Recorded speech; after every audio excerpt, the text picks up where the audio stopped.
안녕하십니까. 자, 484페이지가 되겠습니다. 이 부동산 관리죠. 또 매년 우리가 한 문제 출제하기도 하고 좀 더 쉽게 출제하면은 우리가 두 문제 정도 우리가 출제하는 범위가 바로 관리입니다. 자, 이 부동산 관리는 부동산을 취득을 하고 나서 부동산을 유지, 보존, 개량, 운용에 따르는 일체의 모든 행위를 관리라고 하죠. 따라서 이 관리는 처분에 대응하는 개념입니다. 자, 그럼 부동산 관리가 왜 필요한가? 그 필요성에 대해서 보면은 우선은 도시화 형상으로 인구가 도시에 계속 집중하게 되면은 도시 토지인 택지에 대한 수요가 증가함으로써 가격이 상승하죠. 자, 지가가 상승함으로써 우리는 점점 도시 내에서 단독주택보다는 아파트와 같은 공동주택이 점점 증가합니다. 따라서 이러한 공동주택에 대한 전문적인 부동산 관리가 필요한데 우리나라에서는 주택관리사 제도가 있습니다.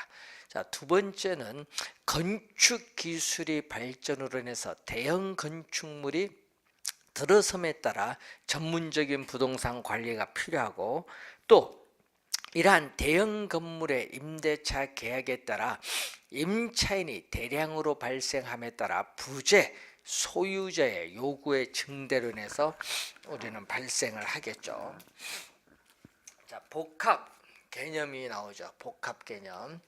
자, 우리가 2년 전에도 또 출제를 했었는데 이 복합 개념, 우리 복합 개념이란 용어가 나오면요, 이 기술적, 경제적, 우리가 법률적이 나와야 됩니다. 이 기술적 측면 그리고 이 경제적 측면, 이 법률적 측면, 이 복합 개념 하면은 우리가 기술적 우리가 관리, 경제적 관리, 이 법률적 관리로 우리가 보는 거죠.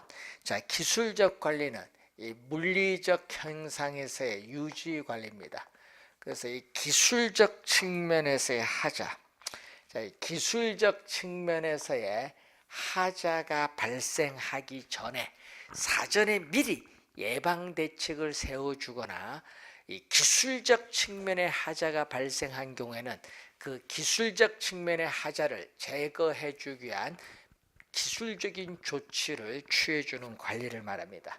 자, 그래서 토지인 경우에는 사도를 방지하기 위해서 철조망 시설을 설치한다든지 경사지 대책으로서 토지 붕괴를 막기 위해서 옹벽을 설치한다든지 배수 시설을 설치하는 거죠. 또 토지의 측량을 통해서 경계를 확인, 표시하는 내용이죠.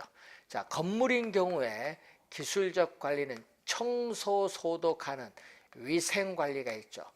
건물의 각종 기기나 기구를 수리, 운전, 보수, 또 온도, 습도들의 조절하는 설비 관리, 방범, 방제, 안전 대책과 관련한 보안 관리, 건물의 현 상태를 유지시켜 주기 위한 보존 관리 등이 있습니다.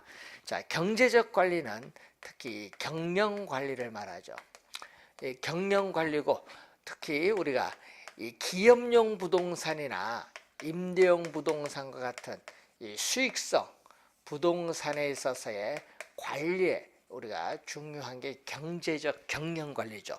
부동산으로부터 발생하는 총 수익에서 운영하는 비용을 공제한 순이익을 극대화하고자 하는 관리인데, 자, 특히 이 토지인 경우에 이 나지에 있어서의 활용이 중요하죠. 주차장 용도로 활용한다든지 자재 하치장으로 활용한다든지 아파트 건설회사에서 건설회사의 모델하우스 부지로 제공하는 것을 예를 들어 볼 수 있죠. 이 건물인 경우에는 임대용 건물에 있어서의 우리 관련해서 이 손익분기점을 파악하고 인력 비용 절감을 통해서 수익을 극대화하겠죠. 인력 관리라든지 수입 지출과 관련한 회계 관리 등을 예를 들어 볼 수 있습니다. 이 법률적 측면에서의 하자를 제거해 주기 위한 관리로서 토지는 권리 관계를 확인, 조정한다든지 토지의 도난 방지 대책을 세워주는 거죠. 토지 도난은 불법 점유입니다. 불법 점유를 방지하기 위해서는 관리를 두어서 관리한다든지 또 지목 변경 등을 통해서 토지의 법률적 이용 가치를 개선하죠. 지목을 뭐 전에서 대로 변경한다든지, 건물인 경우에는 임대차 예약이나 계약상의 관리고, 또 우리 옥상에서의 광고판과 같이 이 기타 시설물 이용에 대한 이 계약상의 관리라든지, 이 건축물에 대한 우리가 공법상 규제상에 대한 관리, 이런 것은 법률적 관리에 해당하는 거죠. 이 복합 개념적인 접근에 따라 관리가 이루어져야 된다, 이런 얘기가 되겠고, 자, 그리고 관리 주체에 따르는 관리 방식이 있죠. 자, 관리 주체에 따른 관리 방식을 보면은 우선 자가 관리, 위탁 관리, 우리가 혼합 관리로 볼 수 있는데, 우선 작년 시험에는 직접 관리가 출제했었죠. 이 자가 관리를 직접 관리라고 하고, 또 23회는 자치로 출제했습니다. 자치 관리 또는 직영 관리, 자영 관리라고 하죠. 자, 위탁 관리는 간접 관리 또는 우리가 외주 관리라고 하죠. 외주 관리. 그리고 혼합 관리는 자가 관리와 위탁 관리가 이렇게 혼합을 한 것을 말하죠. 특히 시험 문제는 장단점에서 정답을 많이 물어요. 이 시험 문제는 이 장점, 단점에서 많이 묻는다. 자, 이 자가 관리는 말 그대로 우리는 본인이 소규모의 부동산을 직접 관리하는 거죠. 본인 또는 한두 명의 자가 관리원이 직접 관리하는 방식입니다. 자, 그래서 장점은 본인이 직접 관리하기 때문에 입주자에 대한 최대의 서비스를 제공해 줄 수 있어요. 또 지시 및 지휘의 통제력을 발휘할 수 있고, 업무에 있어서 의사결정이 신속을 합니다. 종합적인 관리가 가능하고 입주자에 대한 최대의 서비스를 제공해 줄 수 있는데, 시험에는 기밀 유지가 많이 내거든요. 기밀 유지, 보안 관리가 양호하다는 장점이 있습니다. 단점은 관리의 전문가가 아닌 경우에는 전문성이 떨어지기가 쉽고, 정 때문에 임대료 경쟁이 어렵고, 또 인건비가 불합리하게 높아질 수 있다. 그리고 관리 업무에 무사 안일주의, 타성화가 나타날 수 있는 단점이 있어요. 자, 그리고 대형 건물의 관리에 있어서 전문적인 부동산 관리 회사의 관리가 이루어지는 위탁 관리죠. 그래서 전문적인 부동산 관리 회사의 입찰 경쟁을 통해서 관리 비용을 적게 써낸 업체에게 낙찰이 이루어지기 때문에 관리 비용이 저렴하다는 장점이 있어요. 또 소유주는 자신의 본업에 전념할 수 있고, 관리 업무에 무사 안일주의, 타성화를 방지할 수 있죠. 자, 전문적인 부동산 관리 회사가 관리가 이루어지다 보니까 이 전문적이고 효율적인 관리가 가능하고, 또 시설물의 노후화를 늦출 수 있는 장점이 있어요.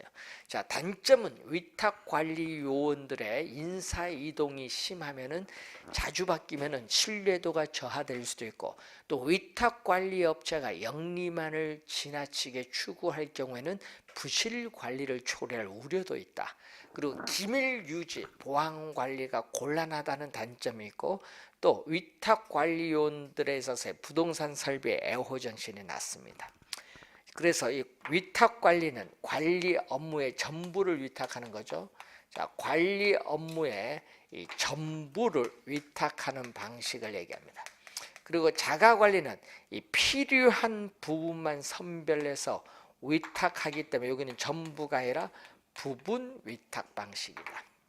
그렇기 때문에 전문업자를 충분히 활용할 수 없는 단점이 있고, 또 자가관리요원과 위탁관리요원 간의 의사소통 원활을 기하기 어려운 단점이 있고, 또 운영이 잘못되면은 책임 소재가 불분명, 책임 소재 불분명 미출, 여기 시험에 자주 나오거든요. 정답으로 좀 주의해 두시고, 장점은 자가관리에서 위탁관리로 이행되는 과도기에 유용하다는 장점이 있고, 위탁관리 편의도 이용할 수 있지만은 자가관리에 있어서의 지시 및 지휘 통제력을 발휘할 수 있는 그것도 우리의 장점이죠. 자, 우선 관리 주체에 따르는 관리 방식 시험에 우리 자주 출제를 하고 있는 부분이 되겠습니다. 자, 489페이지 보시면은 이 전문가적인 영역에 따른 또 관리가 나오죠. 자, 시험에는 또 우리는 시설 관리와 자산 관리를 또 많이 출제를 했습니다. 시설 관리는 말 그대로 부동산 소유자나 이 사용자의 단순한 요구에 부응하는 관리입니다. 그렇기 때문에 시설 관리는 부동산에 관한 각종 시설을 운영하고 유지하는 이 소극적 형태의 관리를 말하죠. 소극적 관리. 자, 그리고 이 내용이 중요하죠. 이 건물 등에 있어서의 청소 관리, 에너지 관리, 그리고 각종 설비 보수에 있어서의 관리라든지, 자, 그런 관리, 방범 방제 등의 안전 대책과 관련한 보안 관리, 이런 것은 다 시설 관리입니다. 그리고 자산 관리는 기업이나 부동산 소유주의 부를 극대화하기 위해서 부동산 가치를 증진시킬 수 있는 다양한 관리 방법을 모색하는 이 적극적 측면에서의 관리죠. 언제 부동산을 매입을 하고 매각할 것인가 관리, 포트폴리오 분산 투자 관리 분석, 투자에 따르는 위험, 리스크 관리, 재개발 결정, 재투자 결정, 리모델링 결정, 프로젝트 파이낸싱, 이런 것은 다 자산 관리에 속하는 거죠. 이 시설 관리보다 높은 수준의 관리, 이것보다 높은 수준의 관리가 이 건물 및 임대차 관리를 재산 관리죠. 프로퍼티라고 하는데 재산 관리라고도 해요. 건물 및 임대차 관리를 재산 관리라는 걸 하나 기억을 해두시면 되겠죠. 490페이지에 건물 및 임대차 관리를 다른 말로 재산 관리라고도 합니다. 자, 그리고 부동산 관리 활동 491페이지 보면은 부동산 관리 활동 거의 대부분 임대차 활동입니다. 자, 임대차 활동에서 먼저 해야 할 일은 임차인을 선정하는 일인데, 이 임대용 아파트와 같은 주거용 부동산인 경우에는 다른 임차인과 잘 어울릴 수 있느냐 유대성을 기준으로 선정하고, 상업용 부동산인 경우에는 가능 잠재 매상고를 기준, 공업용 부동산이나 사무실용 부동산인 경우에는 임차자의 목적에 맞느냐 적합성을 기준으로 선정을 합니다. 자, 두 번째는 임대자의 의무와 임차자의 권리를 나타내는 임대차 계약서를 작성하고 언제까지 얼마의 임대료를 납입할 것인가를 정해야 됩니다. 그럼 임대료 결정과 관련해서 조임대차라는 게 있죠. 또는 총임대차는 임차인이 임대인에게 총임대를 납부하면은 뭐 임대인이 세금, 보험료 이런 것을 납부하는 방식인데, 우리는 이 주거용 부동산에 적용을 하죠. 주거용 부동산. 그리고 순임대차는 임차인이 임대인에게 순수한 임대료만을 지불하고 그 외에 영업경비는 협상해서 결정하는 방식이죠. 자, 우리 시험에 2년 전에 출제했지만 비율 임대차가 한 3번 출제했습니다. 이 상가, 점포 등에 있어서의 매장용 부동산에 적용을 합니다. 임차인의 총 수입의 일정 비율을 임대료를 지불하는 방식이죠. 그래서 월 임대료는 임차인의 총 수입 얼마까지는 기본 임대료를 납부하고, 그걸 총 수입이 얼마 넘어가면은 그 넘어가는 부분에 대해서 추가 임대료를 지불하면 되겠죠. 비율 임대차가 또 자주 출제하고, 자, 그 세 번째 이 유지 활동이 있죠. 자, 일상적 유지 활동은 정기적으로 청소 소독하는 활동이고, 그리고 예방적 유지 활동이 있죠. 예방적이라는 것은 어떤 문제가 발생하기 전에 사전에 수립된 유지계에 따라 시설을 교환하거나 장애가 없도록 정비하는 이 사전적인 우리가 유지 활동입니다. 이 사전적 유지 활동인 이 예방적 우리가 유지 활동이 가장 중요하죠. 자, 어떤 문제가 발생한 이후에 그 문제를 해결하기 위한 사후적 유지 활동을 우리는 대응적 유주활동 또는 수정적 유주활동인데, 우리는 유주활동 중에서도 뭐를 중시한다? 예방적 유주활동을 중시한다. 그리고 보험에 가입을 하는데, 보험은 뭐 우리나라는 건물의 화재 보험료, 지진이 많이 발생하는 지진 관련 보험도 있고요. 자, 임대료 손실보험에 한번 출제했었죠. 건물 등의 화재가 발생을 하면은 임대료로 받기가 어려워요. 그래서 이 건물을 수리, 복원하는 기간 동안에 임대료의 손실에 대해서 보상해주는 보험이 임대료 손실보험이라는 게 있죠. 그리고 우리가 관련해서 보고서를 작성해서 우리는 관리회사는 보고서를 소유주에게 보고를 우리는 해야 된다는 그런 내용이 나옵니다. 자, 건물의 생애 주기를 보면은, 자, 건물의 생애 주기와 내용연수를 공부하는데, 건물의 내용연수하면 건물의 수명을 얘기합니다. 그래서 건물에 있어서의 유용성을 지속시킬 수 있는 내구연한을 우리는 바로 건물의 내용연수인데, 자, 건물의 내용연수를 보면은 건물을 우리가 준공을 했죠.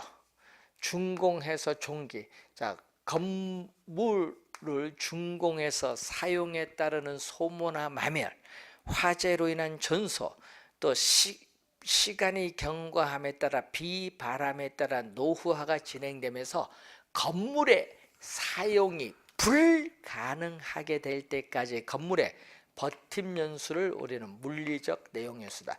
즉 물리적으로 존속이 가능한 기간을 말하죠. 물리적으로 존속이 가능한 기간이고, 자, 여러분 여기죠. 이 건물로부터의 경제적 수익이 발생하리라고 예측 가능한 이 사용 기간, 예측 가능한 사용 기간을 이 경제적 내용연수인데, 이 그림을 보듯이 경제적 내용연수는 물리적 내용연수보다 그 기간이 짧아요. 자, 경제적 내용연수가 지나면요, 임대료 수입보다 유지관리 비용이 많이 든다는 얘기입니다.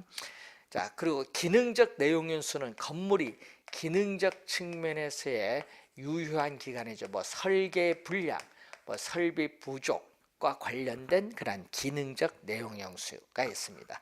자, 2년 전에 또 한번 출제를 한 내용이죠. 자, 건물의 생애 주기는 손 크로포드라는 교수에서 5단계로 나타나는데, 건축 용지의 상태 있는 단계가 전 개발 단계를 말하죠. 이 전 개발 단계에서 건물을 착공해서 완공에 이르는 단계를 신축 단계라고 합니다.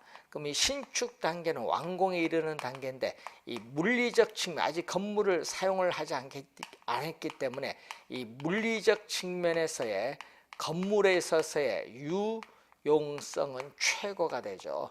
건물의 유용성은 최고가 되고, 신축 단계를 지나서부터는 건물의 가격이나 유용성은 점점 감퇴하기 시작하죠. 건물이 장기적 본격적으로 안정되는 단계가 안정 단계죠. 그래서 건물이 존속하는 기간 중에서 가장 오랜 기간에 속하고요. 건물의 관리가 양호하면은 건물의 내용연수가 연장되면서 안정단계 구면도 더 연장되고요. 이 개량비용 같은 자본적 지출도 어디서 안정단계 국면, 자본적 지출도 안정단계 국면에서 행하는 것이 유익합니다. 그리고 건물의 물리적, 기능적 상태가 급격히 악화되는 노후 단계는 개량비를 지출하기보다는 새 건물로 교체할 계획을 세우는 것이 일반적이죠. 요 세 가지가 제일 많이 나오고, 그리고 건물의 효용, 쓸모 가치가 없기 때문에 건물을 철거를 해야 될 단계가 바로 완전 폐물 단계죠. 5단계로 이루어지는데, 특히 신축 안정 노후가 자주 출제하고 있는 부분이죠. 자, 그리고 여러분 교재에 있어서 부동산 마케팅 498페이지 보시면, 자, 마케팅은 생산자에서 소비자에 이르는 상품의 흐름입니다. 그래서 부동산업에 대한 태도나 행동을 형성, 유지, 변경시키기 위해서 행하는 모든 활동을 마케팅 활동이라고 하는데, 이 마케팅 활동은 최근에는 이 판매자, 공급자 주도의 시장에서 최근에는 소비자, 고객 주도의 시장으로 전환됨에 따라 마케팅의 중요성이 강조되고 있습니다. 자, 그러면은 이러한 마케팅을 둘러싼 환경은 크게 거시적 환경과 미시적 환경으로 나눠볼 수 있는데, 거시적 환경으로서는 뭐 자연적 환경, 기술적 환경, 사회적, 문화적, 경제적, 법률적, 행정적 이런 환경이 있고, 미시적 환경은 규제하는 정부, 경쟁업자, 공중 등 있죠. 그럼 이러한 거시적, 미시적 환경은 통제가 불가능한 요인으로 구성됐습니다. 그럼 이러한 환경을 분석해서 목표로 하는 시장에 도달하기 위한 마케팅 전략을 수립을 하는데, 그럼 시험 문제는 또 우리 마케팅 전략이 매년 또 출제를 하고 있는 부분이죠. 마케팅 전략이 또 매년 우리가 출제를 하는 부분이 되겠습니다. 자, 마케팅 전략 중에서 또 26회 시험에 정답 지문 물었었죠. 바로 이 시장, 점유, 마케팅 전략의 개념을 또 정답으로 물었는데, 이 시장, 점유, 마케팅 전략은 이 공급자 전략 차원입니다. 공급자 전략 차원의 개념이죠. 자, 그러면 시장, 점유, 마케팅 전략은 마케팅의 중심이 된 시장인 표적 시장을 미리 점유하죠. 선점하고 틈새 시장을 점유하는 기법을 말하는데, 여기에는 두 가지 전략이 있죠. STP 전략과 마케팅 믹스 두 가지가 있습니다. 마케팅 믹스를 P가 네 가지가 있다고 해서 P 믹스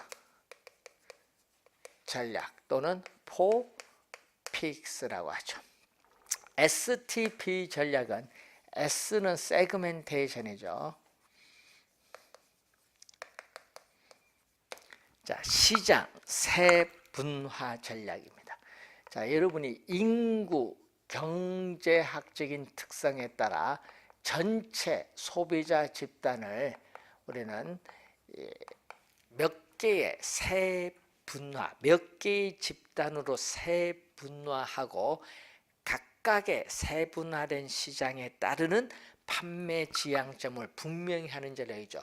자, 아파트 분양 시장을 30대, 40대, 50대, 60대 이상으로 이렇게 나누는 게 바로 여러 개의 집단을 나누는 게 세분화 전략이야.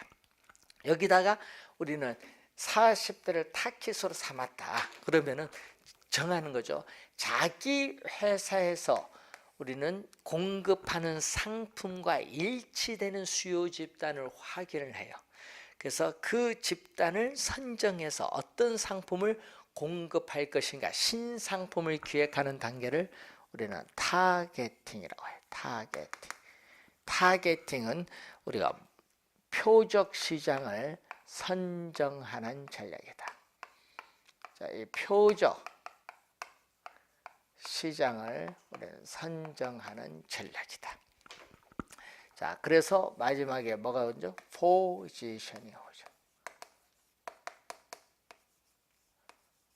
자, 포지셔닝이라는 것은 차별화 전략이다.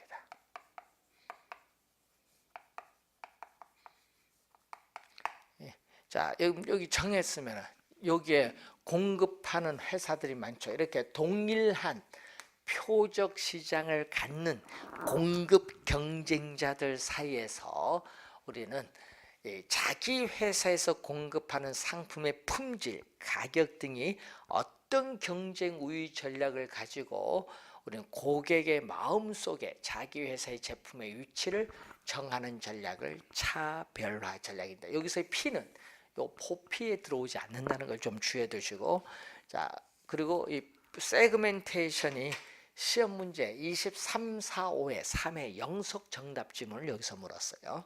자, 그리고 작년은 여기서 정답 물었죠. 마케팅 믹스에서. 플레이스, 우리가 프로덕트, P가 4개죠. 프로덕트, 그리고 프라이스, 그리고 프로모션, 이렇게 P가 4개가 있다는 거죠. P가. 그래서 P 믹스 전략이죠. 플레이스는 유통 경로 전략이라고 합니다. 유통, 플레이스는. 자, 여기서 유통 경로 전략인데 이 부동산 개발 회사가 직접 분양하는 직접 유통 경로 전략도 있고, 분양 대행사가 분양을 하고, 또 주택 금융기관이나 중개업소를 통해서 분양하는 간접 유통 경로 전략이 있죠. 작년 시험에는요, 유통 경로 전략이 있어서 중개업소를 통해서 분양하는 걸 출제했습니다. 그리고 프로덕트는 제품 전략이죠. 자, 제품 전략에서 우리는 최근에 보면 광고에 3타입 형태의 평면 설계, 이 설계라는 용어가 많이 나오죠. 설계. 이 3타입 형태의 평면, 우리가 설계다. 설계. 그리고 우리가 혁신적인 내부 구조를 가진 아파트라든지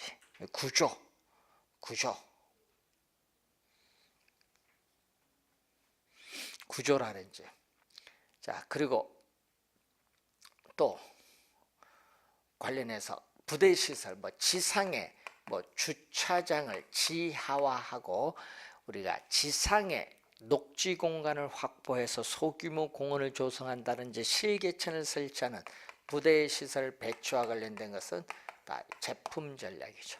프라이스, 가격 전략인데, 이 제품의 품질에 비해서 가격은 저렴하도록 해야 되겠고, 또 자금 수요자, 이 표적 수요자의 자금 동원 능력과 금융기관의 금융을 연계한 전략이 수립을 해야 되는데, 시장 가격과 동일한 분양가를 정하는 시가 전략, 시장 가격보다 낮게 가격을 정하는 저가 전략, 시장 가격보다 높게 분양가를 정하는 고가 전략이 있죠.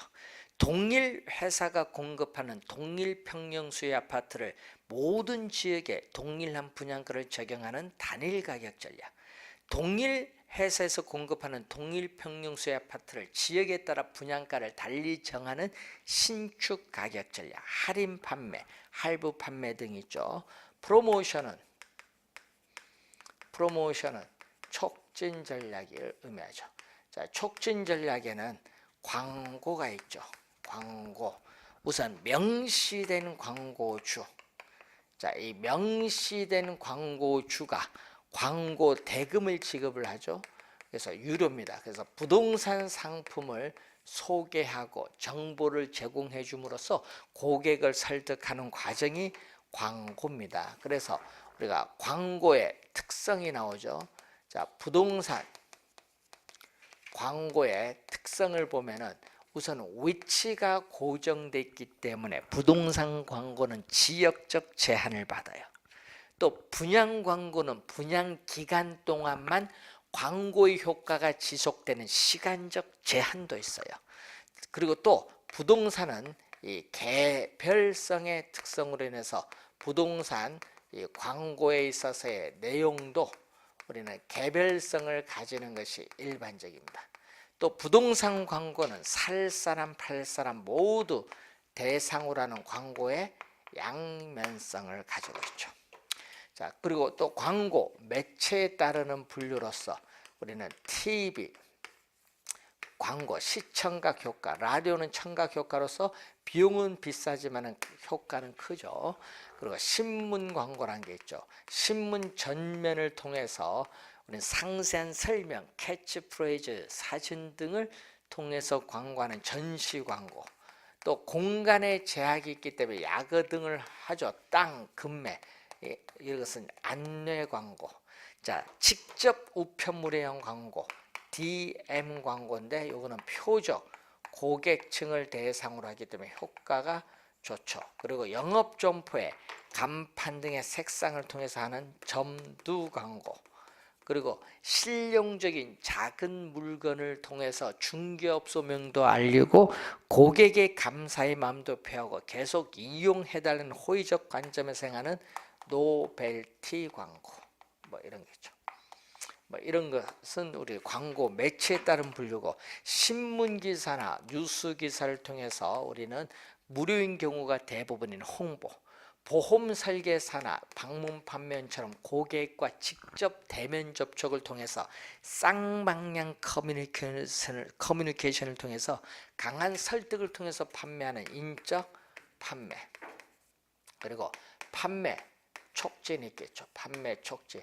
자, 소비자 판매 촉진 수단으로서 대표적인 게 뭐 경품을 제공한다든지, 또는 판매원 촉진 수단으로서 대표적인 게 많이 팔수록 인센티브를 제공한다든지 뭐 이런 게 있죠. 작년에 사례 4개를 주어주고 연결시키는 문제가 나왔는데, 문제는 이 목표로 하는 시장에 도달하기 위해서 여러 가지 마케팅 요소를 결합하는 게 마케팅 믹스인데, 이 포피는 통제 가능한 요소입니다. 그래서 통제 가능한 요소가 바로 포피.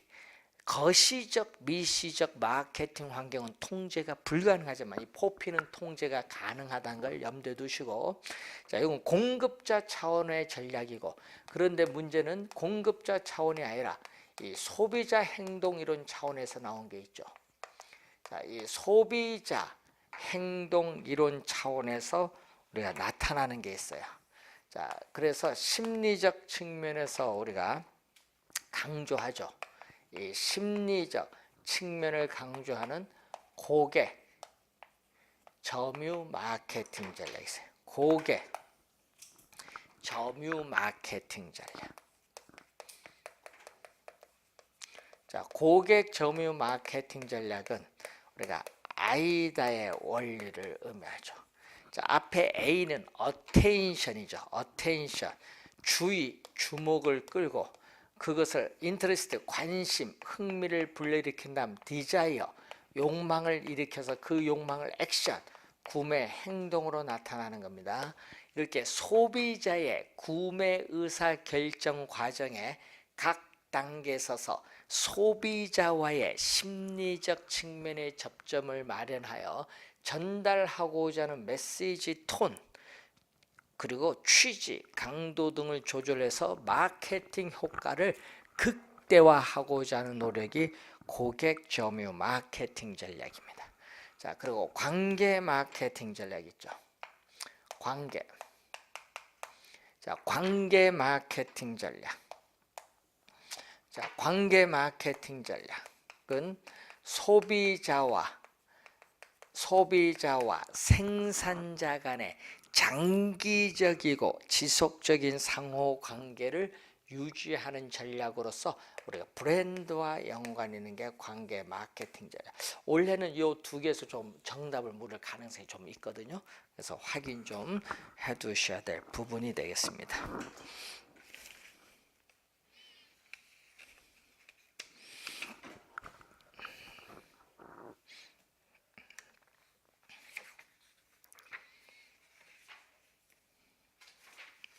자, 이렇게 해서 우리는 마케팅 전략도 한 문제 정도 우리가 출제가 되는 범위입니다.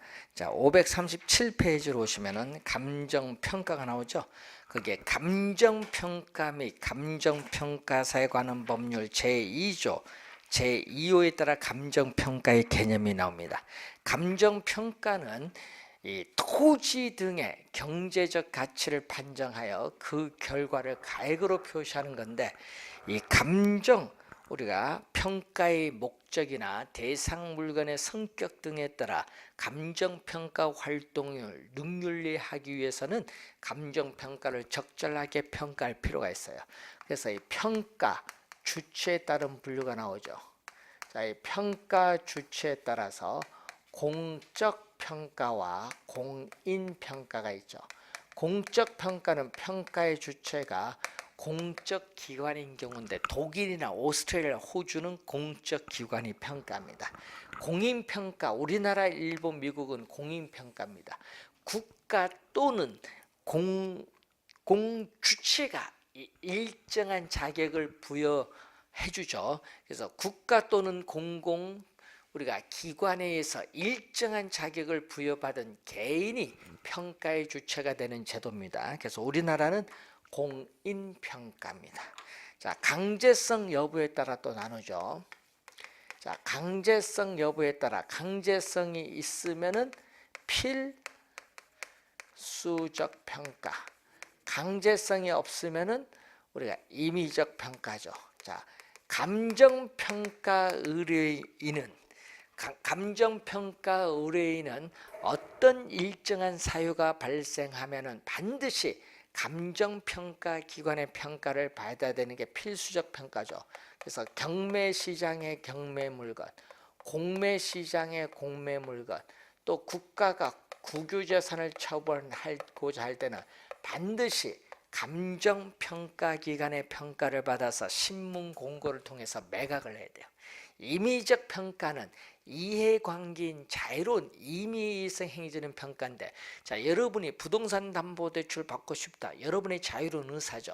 담보대출 받고자 할 때 그 담보 물건을 평가하는 건 임의적 평가입니다. 자, 감정 평가의 목적에 따라, 즉 공적 이익을 목적으로 하면은 공익평가, 사적인 이익을 목적으로 하면은 사익평가죠. 자, 신도시를 개발하기 위해서 토지를 수용 시에 보상평가는 공익평가죠. 이 사적 이익을 목적으로 하는 사익평가는 부동산 시장에서의 부동산 매매나 교환 시에 행해지는 평가를 말합니다. 그리고 법정평가죠. 시장에서 거래되는 가격과 차이가 크기 때문에 시장 가격과 달리 구할 필요가 있을 때 법령에 규정이 되어 있는 평가죠. 공시지가 평가, 그리고 공시지가 평가, 토지거래 규제를 위한 평가, 개발부담금 부과를 위한 평가 등을 예를 들어 볼 수 있죠. 자, 그리고 감정평가 사람 수에 따른 분류서, 감정평가사 한 사람이 평가하면 단독평가죠. 단독평가를 하면요, 신속하지만 객관성은 떨어져요. 감정평가사 여러 사람의 합의에서 행해지는 평가는 합의제 평가, 공동평가인데 객관성은 유지되지만 신속성은 떨어져요. 전문성 수준에 따른 분류로서 1차 수준의 평가는 평가의 비전문가인 본인이 하는 평가입니다. 근데 이 2차 수준은 부동산을 실무적으로 담당하는 사람이 행해지는 평가죠. 평가는 전문가가 아니지만 이 공인중개사가 부동산을 매각하기 위해서 평가한다. 2차 수준의 평가. 3차 수준의 평가는 전문성이 가장 높습니다. 감정평가의 전문가인 감정평가사에 의한 평가를 말하죠. 자, 우리는 소속 여부에 따라 고용기관을 위해서 행하는 평가는 참모평가죠. 한국감정원에 의뢰된 물건을 한국감정원 소속 평가사가 평가하는 것은 참모평가. 평가를 전업으로 하지 않지만 우리가 공업단지 개발 사업에 있어서 이렇게 대규모 개발 사업에 있어서 평가를 하고자 할 때 전문가들이 모여 일시적으로 행하는 평가를 우리는 수시적 평가라 하겠어요. 수시적 평가. 뭐 그런 평가 등이 있는데, 자, 그래서 이제 여러분 기본적 평가의 내용 봤는데 이제 시험에 많이 나오는 게 있거든요. 평가의 전제 조건에 따른 분류, 일본의 평가 기준, 우리나라의 평가에 관련해서 몇 가지를 확인해야 되는데, 그 시험에 자주 출제되는 내용은 우리가 다음 시간에 강의를 진행하도록 하겠습니다. 자, 잠시 쉬고 시작하겠습니다.